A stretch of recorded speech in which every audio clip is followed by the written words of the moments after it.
latest episode of Gallifrey Pride Radio where I tear up Drew's Doctor Who fan card for a huge faux pas he pulled up at Li Who, which I cannot wait for him to actually tell the story for you guys to hear. Really not that interesting, but... It was interesting to me, because I was sitting at Mace, and I was busy doing something, and Drew was texting with Maya back and forth, chatting, or talking. I can't know it was talking because we were driving or something. And I get relayed this story. And I was just like, how do you not know who Frasier, or what Frazer Hines looks like? Oh, I know what Frazer Hines looks like. Here's the problem. In the lobby at Li Who, in comes walking Frazer Hines, and then another Frazer Hines, and then another Frazer Hines. Well, it turns out that Frazer Hines gives out masks of, you guessed it, Frazer Hines. Well, I bumped into one of these Frazer Hines, talked to them for a few moments. I think I was trying to find directions to go someplace. So Frazer Hines, young Frazer Hines, pulls his mask off and explains where I need to go, and then puts the mask on. Of course, I just went, because it was Frazer Hines underneath the Frazer Hines mask. Oh, see, I hadn't heard about the Frazer Hines mask. Okay. Yeah, no, it wasn't that I didn't recognize what Frazer Hines looks like. It was that I had 5 options, and I didn't realize that any of those options were actually Frazer Hines. Oh, that's funny. See, that was not relayed to me. I was relayed. I just asked Frazer Hines directions. I did not realize it was Frazer Hines. I was like, how do you not realize you were talking to Frazer Hines? And that's how you realize it's not Frazer Hines. Okay, so who do we have for this next set of interviews? Well, speaking of Frazer Hines, one of our interviews is going to be with Frazer Hines.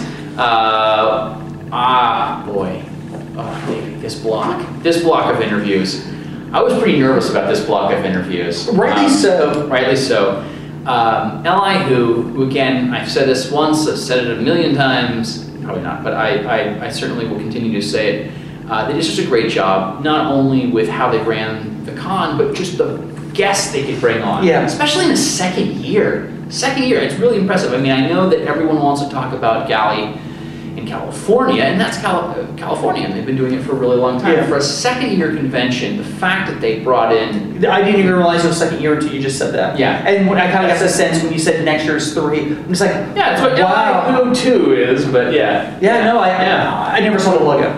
Yeah. Well, they got Wendy Padbury, Deborah Watling, and Frazer Hines. So we have Second Doctor companions, really quite an impressive array. So I mean, that's the strong block. That's who people think of when you... It's true. When you talk about the Second Doctor. Yeah, and with all those Second Doctor episodes missing, of course it's I don't want to say it's easy to forget about Ben and Polly. And but they're actually incredible. They really are amazing. The problem is, it's kind of like with Deborah Watling, you know, when they found those 2 lost episodes, the number of episodes we had with Victoria tripled. Yeah. I mean, it went from 1 to 3, but it tripled. I mean, that's really impressive. But you're absolutely right. Yeah. To have them be a presence at this convention was something really amazing. And then to have the opportunity to interview them literally minutes after one another. And again, they're only in this space for about 30 to 40 minutes, which means that each person who wants to interview them only gets 5 minutes. Yeah. And they're very strict. So what we get is, we got into the interview, you know, they open the door and they'd go, you know, like, 3 minutes or 4 minutes, and they'd give me a countdown, and then, you know, every once in a while Andre would stick his head in and just do this. Unfortunately, I got those twice. Once with Colin Baker, not from him, but from Katie, and we'll talk about that one another time. But Davey, what an absolute pleasure. I don't doubt it. When we talked about Daphne Ashbrook, we talked about how completely accessible she was, and Gigi Soitz at the same time. But Frasier, who he has been doing these conventions for a very long time. He has. I've actually met him and I've interacted with him at a Dragon Con many years ago. He is just an incredibly charismatic guy. Yeah. He has just a deluge of stories to tell. Everyone has a Frasier story. Yeah. And that's almost the best part, is listening to other people's stories about him, or him listening to the stories that they're telling. Now my question, was he in a kilt? Because when I met him, he was all kilted up and stuff. He wasn't. No. In New York in November is probably not kilt weather that much. So, nope, he don't remember what he was wearing, but I'm pretty sure he was wearing pants. So, sorry. I know it would have been pretty amazing. It would have made the camera shots a little odd, but I think that it was that might be the one. That's the with Frasier's. I have to sit on a bed. Again, it was one of those everything. So whoa.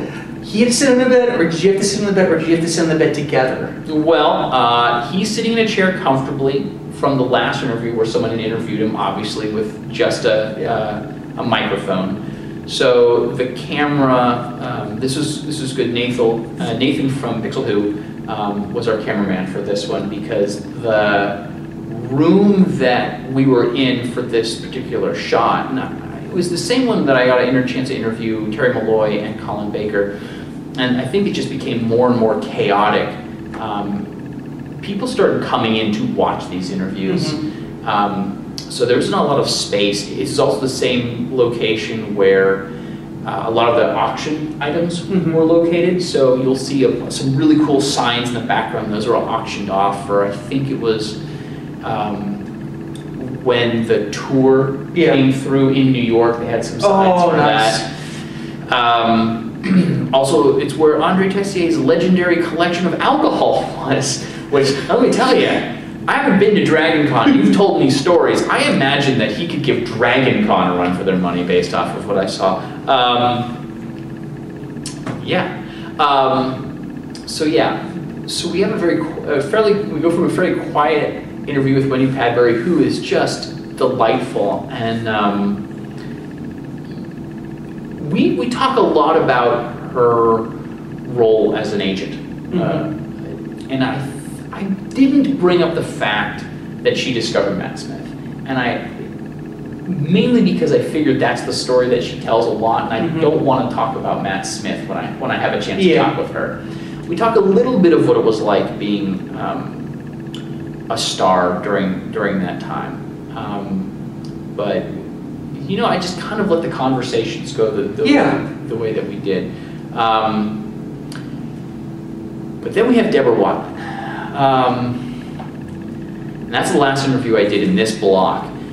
She is amazing. She is absolutely amazing. You're gushing. I am gushing. You are gushing. I'm gushing, and I'm probably blushing too. You are.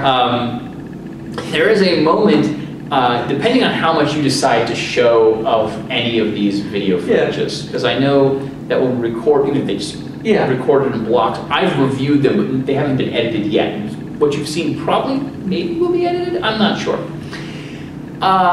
She didn't realize, I guess, when I sat down and started talking to her that we'd started filming. Yiji So and Deborah Watling and Terrence Dix, I interviewed them in the main suite. Yeah. So you come into the main suite, there's a table there, people are getting snacks, there's a couch, everyone's supposed to be quiet. There are 2 rooms on either side, that's where we did the rest of the interviews. This is getting towards the end of the day, and it's getting a little rowdier. There were some issues at this point in time, because a convention is getting almost about to happen. She didn't realize that we were filming. She heard something going on in the other room. She just gets up and walks off, leaving me. So if Davey doesn't edit it, because I'm used to this kind of stuff, if he doesn't edit it, then you will see me sitting there looking a bit dumbfounded for about a minute, sitting there. I don't know, that might be just worth the seeing. It's pretty amusing. I think someone else tries to start a conversation, and then she comes and sits down and goes, okay, let's get started. She's wonderful. She's like a little bird. She really is. all of her motion, you could just tell that theater is just something that she really gets a chance. And then just the fact that, we talked about the fact that we only had one Victoria story, now we have 3 Victoria stories. But what I had forgotten about is the fact that Web of Fear, she's acting with her father. Her father is the professor. Obviously they're not father and daughter in this show, but it's her father as an actor. And you could tell that the discovery of this was so important. And she lets in a little bit of information about when they discovered those films. You'll have to see. Oh, exciting. I'll leave that into there. But yeah, so yeah. Yeah. I know. I'm gushing and blushing a little bit, but this was. I understand what you're going through. I mean, I had Davison. Yeah. I know. I mean, they could have said, Paul McGann's coming to this convention, and he's it. And I would have been like, absolutely, let's do this convention. Yeah. I probably would have driven up just for that. But at the same time, having these folks here, having any of these folks here was really good. Now would be actually a good time to talk about a couple of the folks who I got a chance to spend some time with guest-wise, who were comics guests. Cool. I got a chance to hang out, actually with a number of times, with Nick Abadzis and Simon Fraser. Nick is the writer for one of the current Titan titles, and Simon's one of the artists for the current Titan titles. And they're both just excellent people. You guys may be watching this now. You are excellent people. Really sweet guys. Went out to eat with them a couple times, and they were part of the group that watched the finale the second time I watched it that evening. I think we already discussed that in our previous things. So I got a chance to talk with both of those guys, and that was really special too. And they're guests, and did I get them to sign anything? No. My big thing with all the guests on LIHO, and I just realized I didn't have them sign it. Dumb. Just dumb. And dumb that a month later I'm realizing I didn't get them to sign it too. So. That happens. So without further ado, let's run this next set of interviews. Here we go. Hello everybody, welcome to Gallifrey Pirate Radio. This is Drew at Long Island, and I am here with Miss Wendy Padbury. Wendy, thank you so much for joining us today. I cannot tell you what an honor this is, and we're super excited to have you on. I know the con hasn't started yet, but how are you enjoying the con so far? Good so far. I came a couple of days early, so I've been able to see a little bit of New York, which is always a bonus. Yeah. And just generally now today here, being told what to do and where to go, and that's all good. That's normal. Well, it's normal, but so if I'm correct, you at some point in time kind of stopped going to the convention circuit for a little while? I did for a while because I became an agent. Yeah. And so, time was precious. Yeah. And I had a proper job, basically. It was pretty much, well, it wasn't 9 to 5, because with actors I used to have to go to work from 9 to 5 and then go out to theatres and things. So it was my weekends were really precious, and so it was impossible to just keep going off and doing Doctor Who things. Ms. Padbury, you're trying to tell us that you don't think acting is a proper job? No, but for me as an agent, it was long.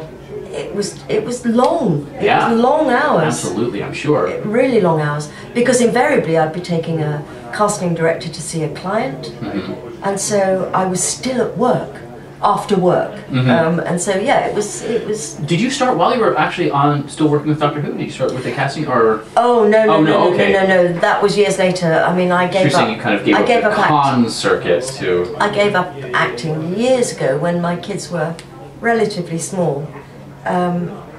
Did a couple of things and then thought no. But then I realised I couldn't sit around and do nothing. It's not me.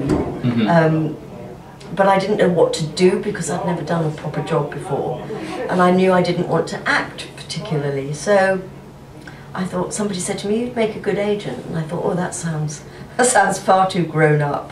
You're a people person. But I really enjoyed it for 15 years, and then I stopped when I retired. That's when I was wonderful. 60, yeah. And now you're back on the concert, so we get to have you, so we're really excited about that. And it's good for me because, you know, as much as you all meet up and meet mates and friends at conventions, so do we. So, you know, it's cool to meet up and have a fun 2 or 3 days with friends. Social media allows us to keep tabs on you. It sounds creepy, but it's true. And I have been hearing updates from you and from Frasier, and really, you guys sound like a bunch of kids. A lot of the time, it sounds like you're having a lot of fun at these, so probably more so than we do sometimes. We do. There's no denying that we have a lot of fun. Yeah. Yes. I mean, we take our convention days and our panels and what we need to do. I mean, you know, that's what we're here for. But at the same time, we do manage to have a laugh. I bet you do. So, Doctor Who has, I think it's safe to say, is an international phenomenon, and possibly the biggest it's ever been. Are you still watching the show? Well, that's a tricky one because I would, but I live in France and I don't have English television. So the answer to that is no. No. But when I come to the UK, or go to the UK, I do. But what I did do this year was when Peter Capaldi became the Doctor, I was in London, happened to be in London, and my grandchildren were there, and I said, do you like Doctor Who? And they were like, yes, okay. And I said, do you want to go and see an episode? And they went, yes, okay. And I said, it's at a big cinema in the West End, the Odeon. And they said, oh yeah, so that really appealed. So I took my grandchildren to see the episode. They're 10 and 12. Oh. And we had an absolute ball of an evening. So you went to go see, was it Deep Breath, the one that they released in it was the, you know, it coincided with the televised version, and I think they played it in about 40 cinemas around the country. But the big one was obviously the Odeon because Peter Capaldi was there and Jenna was there. Oh my goodness. My granddaughter was rather sweet. Well, Max really enjoyed it, my grandson, but I think he enjoyed the fact that we had free popcorn on our seats more. And Kitty just fell in love with Jenna and went home and said, I need to join, she's so beautiful, I need to join her fan club. So Kitty is now a member of Jenna's fan club. I've never met Jenna, so if I ever do, I will tell her. I will tell you. Are they thinking maybe going into acting themselves, or have you told them to have a sensible job and maybe going into... I don't know. That's up to them. That's up to my daughter, but who knows? You never know. You never know. Certainly. Well, no one has actually, as far as I can tell, come in and told me their time's up, but I know that it's been about 5 minutes, so Wendy, thank you so much for joining us. You're very welcome. And I can't tell you how much of a pleasure it is to meet you. Thank you everyone for joining us today, and we'll be seeing you. That's very quick. Hey everybody, this is Drew with Gallifrey Pyro Radio with LI Who 2014, and I'm here with the fabulous Frazer Hines. Should it be fabulous Frazer Hines? Does that work? Do you want to be the fastidious Frazer Hines? I like fabulous. Fabulous. Yeah, that was a very, fabulous Frazer Hines. Fab was a very good word in the 60s. Yeah. Everything was fab, so fabulous will do. It's used a lot, especially in the Big Finish audio dramas. I've noticed a lot of people, like, fab has kind of come back. Fab is the new fab. Because that was the language, the parlance. The parlance, there you go. The parlance of those days. Yeah. You know, when they told me that I got to interview, I was thinking, you know what, I gotta ask these really hard-hitting questions, and then I thought, maybe I should just high-five you for 5 minutes and just Sure. Yeah, okay. You know, if there was enough room in this room, I was thinking, oh, you know, we should totally do one of those Top Gun windmill high fills, but there's really not. High fours. High fours. The one. All right, so here you are. I was going to ask you about your time on the show. I know I have a very small time, but I wanted to ask you about Outlander, the series. That was great because that was something that Diana Gabaldon saw me doing when I was doing the War Games. She was like 24, 25, and she saw this guy with a kilt, and she told me she went to church the next day and was still fantasizing about my legs on television. And she wrote this character called Jamie. This woman from 1946 goes through a kind of a magic ring and goes back in time to 1746. Meets this character called Jamie. Couldn't call him Jamie McCrimmon, BBC, copyright. So she named him Jamie Frazer. And it sold 1 million copies, and then book 2 sold 2 million copies, and so, and then stars took it up, and it's now a TV series. And they offered me a part in the early episodes, but there was no dialogue. And I said, well, I want to speak in it. And then I saw the casting director was casting for Sir Fletcher Gordon. So I sent her an email, hey, I could play that part. She said, yeah, you could. And next thing I was being measured, and with the wig and the thing, and went up to Scotland and filmed it with Katrina, the heroine. Lovely, lovely lady, great to work with. And it was just the two of us in the scene. It was marvellous. Oh, that's fantastic. Have you watched the first 8 episodes? That I have secretly, because it's not shown in England yet, so I have watched it though, and it's great because it's gorgeous. The thing is, it's in colour. I hate these Game of Thrones in this brown, bronze, sepia. In Outlander, the redcoats have red coats. They do. The heather is purple. The grass is green. We've got colour. Why is it all this bronze stuff? It's colour, and it's fantastic. And the cast. What's his name? Toby Oliver. Oh, he plays the baddie. Oh God, you really hate him. He's terrible. The juxtaposition too about being both the baddie and kind of the goodie that she wants to go back to. That's right.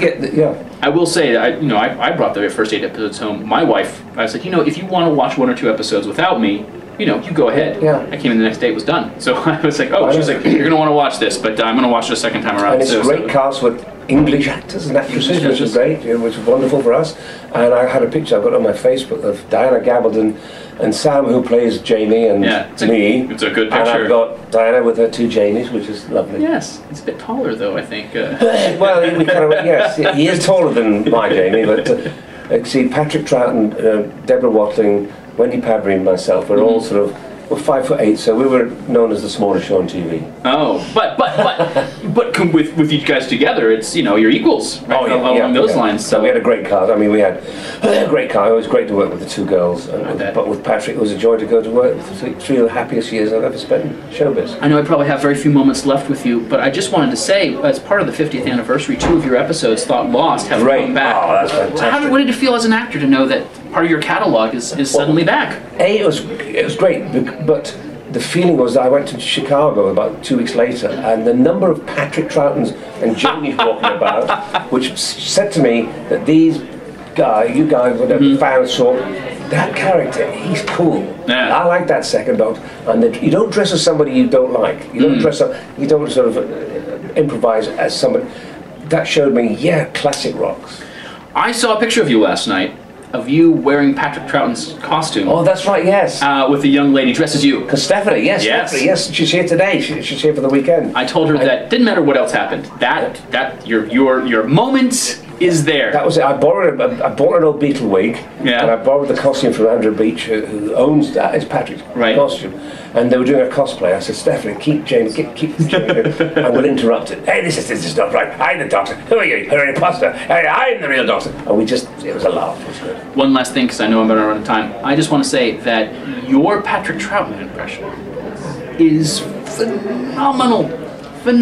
And it is such a joy. I know that there are certainly, but I just wanted to thank you again. No, thank you very much. Thank you. Thank you very much. Thank you guys. Everybody, welcome to Gallifrey Pirate Radio. This is Drew over at Long Island, Who #2 in 2014, and I am joined by the amazing Miss Deborah Watling. Deborah, thank you for joining us today. I really appreciate you coming out and spending some time for an interview. That's brilliant, and thank you for calling me amazing. Amazing. Should we, the stupendous, the spectacular, anything. The anything. Bring it on. I will take all your superlatives. Give them to me now. Well, you are amazing, and it's truly amazing that you are here visiting with us. And really, this is I'm sure you have an inkling about what this means for so many fans.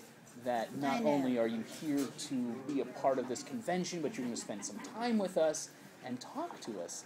I've completely forgot what I was going to ask you. It doesn't matter at all. I'll tell you what. Can I just look into your eyes for 5 Absolutely. minutes? There we go. Wonderful. 5 minutes of uninterrupted eye contact.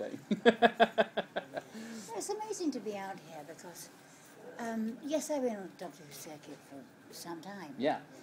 The late 80s I started, and then I thought, no more, because you'd be overexposed or whatever. And I said, no more. So I did a few, and all of a sudden my episodes were discovered. I was going to talk to you about that. Well, I didn't believe it for 1 minute. And I said, it's been a rumour for 20 years, don't talk to me about it. Mm-hmm. And then I was at a convention in Swansea, in Wales, in England, and I was just off a panel, whatever, walking towards the reception. A man came up to me from the BBC. He said, hello, Deborah, I'm from the BBC. Did you do that too as well at the same time? Yes. Yes. Hello. I said, really? And he went, oh yes, have you heard? I went, heard what? And he said, the missing episodes. And I said, don't you stop. Because I've heard these rumours for 20 years and they'll never be found. Mm-hmm. He said, they have. I went, pardon? They have. They're yours. And I said, are you joking? No, they're yours. And you know, it was quite emotional at that time. I went, wow, I never thought I'd see them again. As me as a 19-year-old. Mm-hmm. Whatever. So, but he said, don't tell anybody. I went, pardon? Don't tell anybody. So I didn't. Mm-hmm. Then about an hour later, I got on another panel. I was walking towards the door to get some air, and this other man came up to me and said, I'm from the BBC. I said, oh no, not again. And he went, have you heard? I went, oh. So I was like, no, I haven't heard anything, no. And he went, they are yours, you know. I said, really? They are? He said, oh yes. But don't tell anybody. I went, oh, no. What was I doing now? So this went on, and they rang me and said there's going to be a showing in Soho, big theatre there. And so I rang Frazer, and he went, Frazer, what are you doing next weekend? And he said, I'm going on holiday. I said, don't think you are. He said, well, what's happening at this big showing of our lost episodes? Soho Theatre. He said, nobody's told me. And I went, oh, sorry about that. He said, how long have you known? I said, 3 months. Sorry, they even He 3 said, months, okay. why didn't you tell me? I said, because they said, don't tell anybody. He went, I'm not just anybody, I'm Frazer Hines. And that was it. That was it. Wow, 3 months, that's really impressive. Did they tell you at the time which episodes had been found, or they just said, we found some of yours? No, they said a storyline, a complete storyline from Any with the World, where Pat played 2 parts, didn't he? Salamander, the evil one, and Doctor Who, of course. And the other one, Web of Fear. And it was not quite complete. There's one episode missing. Well, that was wonderful because my father, dear father, played Professor Travis in it. And when I saw the episode, the music started, Pat's face, this one came on. And I saw this young girl. I thought, oh God, that was me, 18 years old. God, I was 19 that time. And so, at some point, we were going through, and this figure came on. I'd forgotten Father was in it. And that was it. That was it. Father was there. I went, oh, brilliant, thank you, Daddy. I actually nudged Fraser and said, it's Daddy. He said, I do know that. Okay. Well, as much as I would love to continue talking this, I'm afraid we have to wrap up. Our time is about done. I'm looking forward to seeing you again during this convention. Thank you for spending this time with us. This is Gallifrey Pirate Radio signing off at the Long Island Who with Deborah Watling. The amazing, the astounding, the stupendous Deborah Watling. Thank you very much. Thank you, guys.